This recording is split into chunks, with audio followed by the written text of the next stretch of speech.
حضرت ابراہیم اور نمرود کی کہانی۔ جابر بادشاہ بہت پرانے زمانے کی بات ہے۔ بابل نام کا ایک شہر تھا۔ وہاں ایک بادشاہ رہتا تھا جس کا نام نمرود تھا۔ نمرود بڑا غرور کرتا تھا اور لوگوں سے کہتا، میں خدا ہوں، میری عبادت کرو۔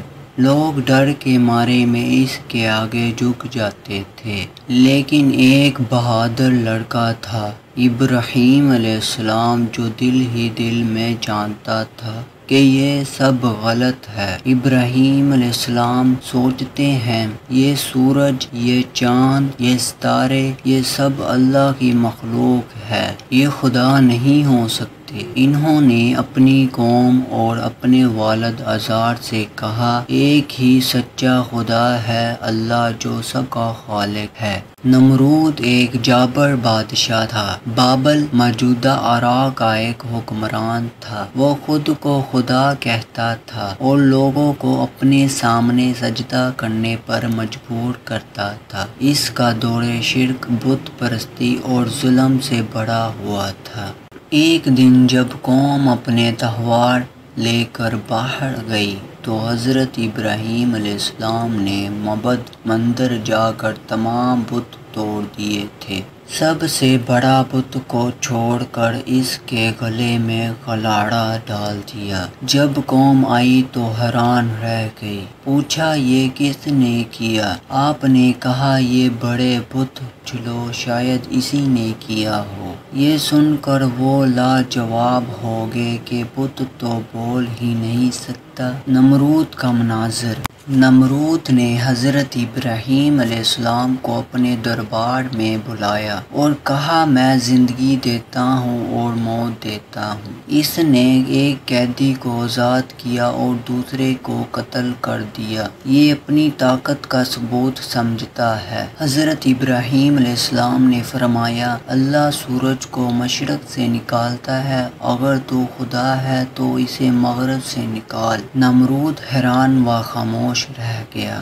نمرود کا انجام۔ اللہ نے نمرود پر عذاب بھیجا۔ تاریخ میں آتا ہے کہ ایک نہایت چھوٹا سا مچھر یا مکھی اس کی ناک یا کان میں گھس گئی۔ وہ دن رات تڑپتا رہا اور اپنے درد سے بچنے کے لیے اپنے سر پر ضرب لگواتا۔ اسی عذاب میں وہ ہلاک ہو گیا۔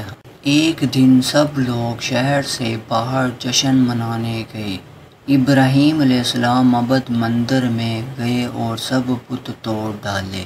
صرف سب سے بڑے بت کو چھوڑ دیا اور اس کے گلے میں کلاڑ ڈال دیا۔ جب لوگ واپس آئے تو غصے سے بولے، یہ کس نے کیا؟ ابراہیم علیہ السلام نے مسکرا کر کہا، یہ بڑے بت سے پوچھ لو، شاید اسی نے کیا ہو۔ لوگ لاجواب ہو گئے کیونکہ بت تو بول ہی نہیں سکتے۔ نمرود کا انجام۔ اللہ نے نمرود پر عذاب بھیجا۔ تاریخ میں آتا ہے کہ ایک نہایت چھوٹا سا مچھر یا مکھی اس کی ناک یا کان میں گھس گئی۔ وہ دن رات تڑپتا رہا اور اپنے درد سے بچنے کے لیے اپنے سر پر ضرب لگواتا۔ اسی عذاب میں وہ ہلاک ہو گیا۔ ایک دن سب لوگ شہر سے باہر جشن منانے گئے۔ ابراہیم علیہ السلام معبد مندر میں گئے اور سب بت توڑ ڈالے۔